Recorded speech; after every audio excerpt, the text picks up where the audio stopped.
Muchos entran hoy al trading creyendo que el éxito depende de una aplicación rápida en tu celular o un indicador colorido que parpadea en la pantalla y piensan que esto del trading es algo nuevo, un producto de la internet. Pero la realidad es que lo que tú ves hoy en día en el monitor no es más que la evolución final de un lenguaje de poder que tiene miles de años. El trading no es una profesión, es el registro de la ambición humana codificada en datos. Si tú quieres dejar de ser una víctima del sistema, primero tú tienes que entender cómo se construyeron los cimientos de la maquinaria que hoy en día genera riqueza y que intenta devorar nuestro capital también. Para encontrar la raíz tenemos que retroceder más de 4000 años a la antigüedad, Mesopotamia. Allí en las tablillas de arcilla de los sumerios encontramos los primeros contratos de futuros de la historia. No eran gráficas de divisas, eran contratos sobre cosechas de trigo y ganado. Los agricultores necesitaban protegerse de las sequías y los comerciantes necesitaban asegurar un precio. Aquí nació la primera ley del trading, el traspaso del riesgo. El que tenía un producto quería seguridad y el que tenía dinero quería oportunidad. Desde el Código de Hammurabi ya existían leyes que regulaban estos intercambios, demostrando que donde hay dinero siempre ha existido la necesidad de una estructura que lo controle todo. Pero el verdadero salto hacia la ingeniería financiera ocurre en el siglo XVII, en los puertos de los Países Bajos en 1602. Se fundó la BOC, Bernich Ostindische Compagnie, la compañía holandesa de las Indias Orientales. No era una empresa común, era un estado dentro de un estado, con el poder de declarar hasta la guerra, acuñar moneda y colonizar territorios. La BOC necesitaba financiar expediciones carísimas y extremadamente peligrosas hacia la isla de las Especias. Un solo naufragio podría arruinar a la familia más rica de Ámsterdam. ¿Qué hicieron? Inventaron la propiedad fraccionada, crearon la primera acción pública de la historia. Por primera vez, un panadero o un artesano podía ser dueño de una pequeña parte de una flota transoceánica y al hacerlo crearon la Bolsa de Valores de Ámsterdam, el primer mercado secundario del mundo. Ya no tenías que esperar a que el barco regresara para ver tus ganancias, podías vender tu acción a otro inversor en la calle si el rumor decía que el barco venía cargado de pimienta. Ahí nació la especulación moderna y con ella la manipulación informativa. Los rumores de los naufragios falsos se usaban para tumbar los precios y comprar barato. Técnicas que las instituciones siguen usando hoy bajo nombres mucho más elegantes. Mientras los holandeses construían el mercado de acciones en el Japón del periodo Edo, un hombre llamado Muneisa Oma estaba por cambiar la forma en la que el mundo entendería el precio para siempre. Oma operaba en el mercado del arroz de Dojima, el primer mercado de futuro organizado del planeta. En aquel entonces el arroz era la moneda de cambio en Japón. Oma no solo contaba sacos, él estableció una red de mensajeros cada 6 kilómetros entre Sakata y Osaka para conocer los precios antes que nadie. Pero su verdadero genio fue descubrir que el mercado no se movía por el clima, sino por la mente de los hombres. Escribió La Fuente de Oro, el registro de dinero de los 3 monos, donde explica que el precio tiene dos caras, el yang, que es la subida, y el yin, que es la bajada, y que detrás de cada movimiento hay una emoción. Oma inventó las velas japonesas, una herramienta que 300 años después sigue siendo el estándar global. Llegó a ser asesor financiero del gobierno y se dice que tuvo una racha de 100 operaciones ganadoras consecutivas. Él no solo era un apostador, era un psicólogo de las masas que entendió que el mercado es un espejo del miedo y la codicia. Voy a hacer un pequeño pause en esta parte del video para comentarte que este contenido es parte de mi comunidad exclusiva donde hablamos de trading, economía y mentalidad con más profundidad. Si te interesa aprender de forma más directa y con estructura, el enlace para acceder a la comunidad está en la descripción. Ahora que entendemos que el trading nació de la necesidad de fraccionar el riesgo en Europa y de la maestría psicológica en Asia, empezamos a ver un patrón. El sistema no se creó para que el pequeño ganara, se creó para que el gran capital pudiera movilizarse con eficiencia. Pero, ¿cómo pasamos de barcos de vela y sacos de arroz a los rascacielos de Wall Street?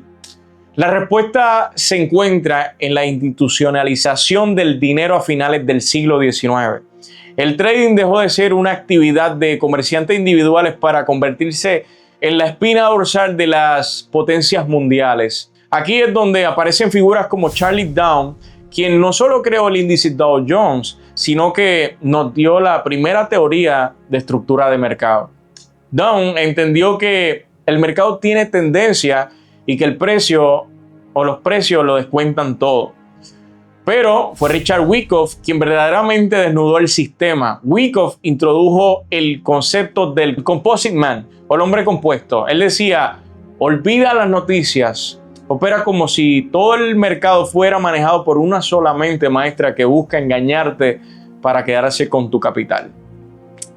Para que esta maquinaria funcionara a escala global se necesitaba un árbitro que controlara las reglas. En diciembre de 1913, tras una reunión secreta en Jekyll Island, se fundó la Reserva Federal de los Estados Unidos, la Fed. Este fue el punto de inflexión definitivo. El dinero dejó de ser algo que simplemente existía para convertirse en algo que se gestionaba. A partir de ahí, el sistema financiero se transformó en un club privado con el acuerdo de Bretton Woods en 1944. El dólar se convirtió en la moneda de reserva mundial, pero el golpe maestro ocurrió en el 1971. El presidente Richard Nixon eliminó el patrón oro, deslindando el dinero de cualquier activo físico. En ese instante, el dinero pasó a ser puramente fiduciario, basado en la fe. Esto permitió que los mercados financieros se volvieran infinitos. Ya no había un límite. El mercado se convirtió en un océano de liquidez inyectada por bancos centrales, donde el valor ya no lo ponen los productos, sino que la política monetaria. Si Wyckoff viera el mercado hoy, se daría cuenta de que su hombre compuesto ya no es humano, es un código. En la década de los 80, con la llegada de la computación avanzada, el trading vivió su transformación más agresiva. Aparecieron los quants, matemáticos y físicos que no buscaban sentir el mercado, sino que resolverlo mediante ecuaciones. Hoy el soberano absoluto de esta era se llama BlackRock, liderado por Larry Fink. Esta institución no solo gestiona más de 10 trillones de dólares, sino que posee a Aladdin. No una lámpara maravillosa, es la red de inversión, deuda y derivados más potentes del planeta. Aladdin es una inteligencia artificial que analiza el riesgo de cada activo en la Tierra cada microsegundo. En este punto donde la historia y la tecnología se unen para crear lo que vemos cada día en las gráficas, el mercado de divisas que mueve más de 7.5 trillones de dólares diarios y la gran mayoría de ese volumen generado por algoritmos de alta frecuencia, HFT. Estos algoritmos están programados para una sola misión, buscar liquidez. Las grandes instituciones como JP Morgan o Goldman Sachs operan con volúmenes tan masivos que no pueden entrar al mercado sin crear una contrapartida. Necesitan que tú creas que el precio va a caer para que ellos puedan comprar tus órdenes de venta. Por eso, el sistema está diseñado para el engaño. Cada falso rompimiento que ves en el sabio que el oro en realidad es una orden algorítmica limpiando el mercado de órdenes minoristas para poder llenar sus posiciones institucionales a un mejor precio. Saber que el sistema está diseñado por titanes y que los algoritmos de BlackRock dominan cada microsegundo del precio es solo la mitad de la batalla. De hecho, para muchos esta información es paralizante. La pregunta que surge de forma natural es: ¿cómo se puede ganar en un juego donde las reglas están escritas para que pierda? ¿Cuándo puede un trader con una cuenta minorista sobrevivir un océano lleno de tiburones algorítmicos? No está en pelear contra ellos, sino en dejar de ser su presa para convertirse en su socio. El mercado no es un cabo aleatorio, es una transferencia de riqueza programada. Y para ganar no necesita una computadora cuántica, necesita algo que el algoritmo no tiene: conciencia y adaptación humana. Las instituciones, por más poderosas que sean, dejan huellas y sus órdenes son tan masivas que es imposible ocultarlas. Aquí es donde la teoría de Wyckoff y el smart money se vuelven reales. Cuando ves que el USD, que es el oro, se queda lateralizado durante horas, no es que no esté pasando nada, es un proceso de acumulación. Las instituciones están comprando poco a poco para no disparar el precio antes de tiempo. Luego viene la manipulación, el famoso Judas Swing. El precio rompe hacia abajo engañando a todo el mundo para que venda, cuando en realidad solo está activando los stop loss para llenar sus maletas. En Forte no seguimos a las masas que se lanzan desesperadamente ante cualquier movimiento del precio. Mientras la mayoría intenta adivinar hacia dónde va el mercado, nosotros nos enfocamos en identificar la intención detrás del rastro que dejan las instituciones. Aprendemos a reconocer esas zonas de desequilibrio donde el capital masivo ha dejado su huella. Esos espacios donde los algoritmos han actuado con una urgencia que es imposible de ocultar para el ojo entrenado. No buscamos patrones de libros de texto, buscamos entender la lógica de los gigantes, porque al final del día, operar alineado con la fuerza institucional es la única forma real de construir una esperanza matemática sólida y que perdure en esta industria a largo plazo. Por eso, incluso con la mejor lectura técnica, el mercado te pone a prueba, y aquí es donde entra la verdadera ingeniería financiera personal. La gestión de riesgo. Entiende esto, el mercado actual ha cambiado. Movimientos que antes tomaban días ahora ocurren en una sola vela de una hora debido a la alta frecuencia algorítmica. Si tu lotaje es el mismo que utilizas hace 2 años, estás destinado a fallecer en el intento. La gestión de riesgo no es para evitar perder, es para asegurarte de que sigas vivo cuando llegue la oportunidad ganadora. Un profesional no se enfoca en cuánto va a ganar, sino en cuánto está dispuesto a arriesgar para obtener una información. En el trading, tu capital es tu inventario.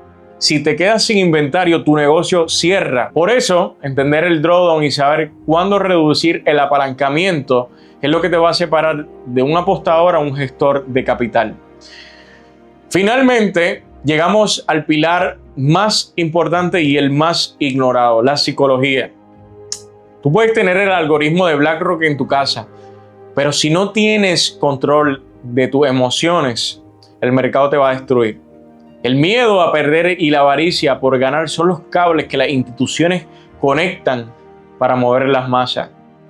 Un trader de élite opera con la frialdad de una máquina, pero con la intuición de un veterano. La paciencia es la habilidad más pagada. Esperar por tu cero perfecto en la sección correcta, como Londres o New York, con la confirmación institucional adecuada, requiere una disciplina que el 95% de las personas no posee. Y con todo esto, el trading puede sonar complicado, pero es la única que te ofrece una libertad total. Así que no te frustres. Hemos viajado desde las tablillas de arcilla de Mesopotamia, pasando por los samuráis de arroz en Japón, hasta la oscura reunión de Jekyll Island y el imperio tecnológico de Aladdin. Todo este conocimiento no es para que lo guardes en un cajón, es para que lo uses como arma. El código del dinero siempre ha estado ahí, esperando a ser descifrado. El sistema no va a cambiar, pero tú sí puedes cambiar tu posición dentro de él. Puedes seguir siendo la liquidez que alimenta los bonos de los banqueros de Wall Street, o puedes unirte a la minoría que entiende el lenguaje de las instituciones. En Forte Trading Academy no solo enseñamos a leer velas japonesas, forjamos estrategias capaces de navegar la volatilidad del mundo real. Ahora tú no adivinas, estás empezando a operar con precisión institucional. El cambio hacia tu libertad financiera no es un secreto, es una disciplina.